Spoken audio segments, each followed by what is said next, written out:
બાપ દાદાના ખેતરમાં આવીને સરકાર અને એની પોલીસ દબાવી જાય તો માણસને કેટલો આઘાત લાગે મનથી. ખેતી કરવા જવું હોય તો તમારે આધાર કાર્ડ આપવાનું.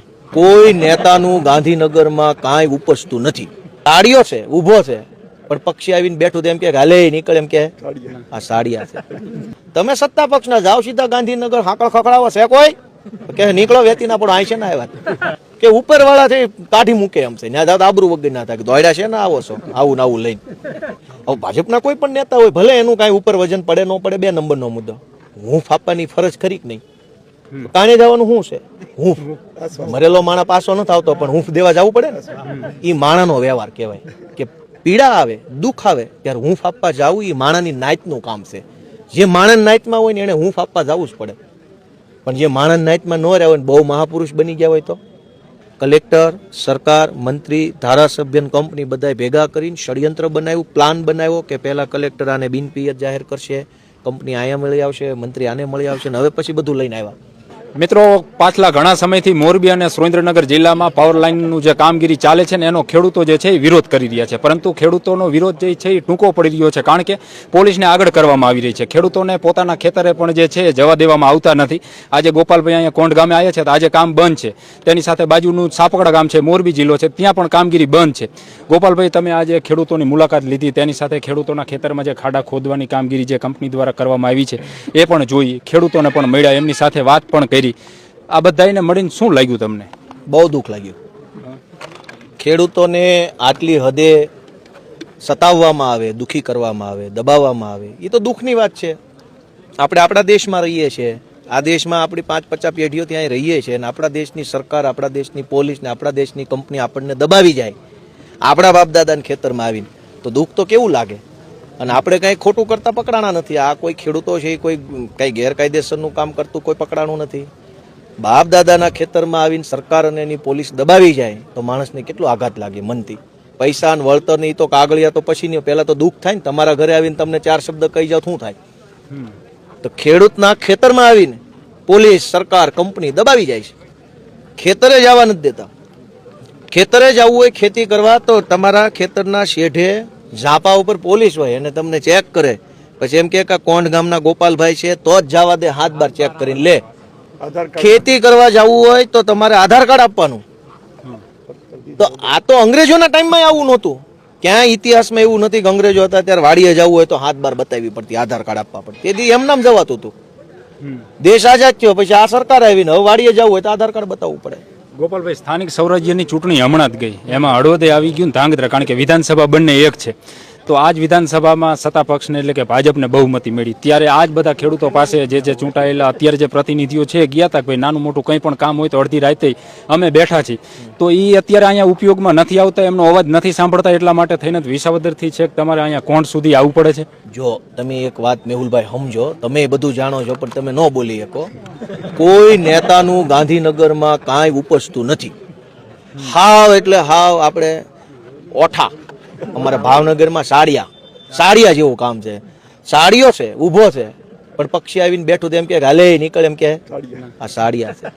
બોલી નો એકે, હલી નો એકે, અવાજ ન ઉઠાય કે આમ ઊભા હોય કઈ વચ્ચે જો પણ હલવાના છો નહીં તમે. શું કહેવાનું? એટલે આ ગામનો પ્રશ્ન છે. જાઓ ગાંધીનગર જો ગરવા દે તો અંદર ગેટે. ગોપાલભાઈ ભલે આવ્યા, હાલો કઈ વાંધો નહીં. અહીંયા કોઈક નેતા તો હશે જ ને.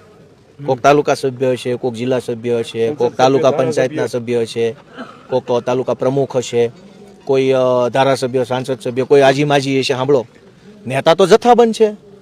તો કોકના આત્મામાં એવું કઈ ન લાગ્યું કે ભાઈ આ અમારા ખેડૂત છે, કઈક ભલે કહેવા ભલે મારું ઉપજે ન ઉપજે, હું કઈ આવું તો ખરો, એવું તો થાય ને. પણ એમાં ચૂંટાયેલા જે ભાજપના પ્રતિનિધિઓ છે આ જિલ્લા આખાના સુરેન્દ્રનગરના, એ થોડા સમય પહેલા જિલ્લા કલેક્ટરને મળ્યા હતા અને આ બાબતની રજૂઆત ને કરી હતી.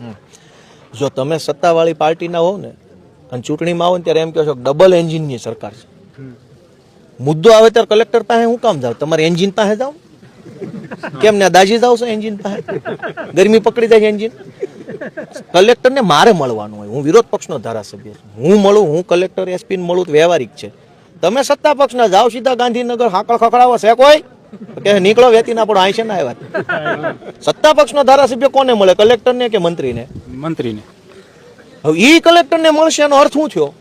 કે ઉપરવાળા છે કાઢી મૂકે એમ છે ત્યાં જાવ તો આબરૂ વગર ના થાય કે દોડ્યા છે ને આવો છો આવું ને આવું લઈને ભાઈ આ સભ્ય હો તમે ગાંધીનગર હોય એટલે તમને કદાચ તમે આ જોયું હશે તો હું નહીં ત્યાં જેટલા હોય ને ત્યાં જોવે છે રોજ તમારે જોવું હોય ને તો હું તમને કહું ને ત્યાં સચિવાલય આવવાનું હું કઈ થાંભલે ઉભો રહેવાનું કાંઈ બોલવાનું નહીં જોયા કરવાનું તમે હાં સુધી ખબર પડી જાય કાંઈ કોઈને કાંઈ હાલતું નથી તમે મેહુલભાઈ આપણે કોઈની મજાક મસ્તી નથી કરી હું શું કહેવા માંગુ છું ખેડૂતોનો મુદ્દો છે કોકને તો અંદરથી એમ થવું જોઈએ કે ભલે મારું જો આજ હું અહીંયા આવ્યો કઈ મારી સરકાર નથી હું અહીંયા આવીને બધાને મળું તો કાલ થાંભલા બંધ નથી થઈ જાય તો અંદરથી દાઝવું તો જોઈએ ને આપણને પીડા તો થવી જોઈએ કે હાલો ભાઈ આપણા ખેડૂતના દીકરા તરીકે પીડા થઈ આપણે જઈ આશ્વાસન આપીએ મળીએ વાત કરીએ હું ફરે એટલું તો થાય ને હવે ભાજપના કોઈ પણ નેતા હોય ભલે એનું કાંઈ ઉપર વજન પડે ન પડે 2 નંબરનો મુદ્દો હું આપવાની ફરજ ખરી કે નહીં તમે આ વિસ્તારમાં ભૂતપૂર્વ ધારાસભ્ય હાલના ધારાસભ્ય ભૂતપૂર્વ મંત્રી ભૂતપૂર્વ કે ચાલુક જે છો થોડીક હૂંફ આપવાની જવાબદારી આવે કે ન આવે એમ મને કયો તો હૂંફે નહીં આપવાની ભલે કામ થાય તેનું કામ ન થાય એ પછીની વાત છે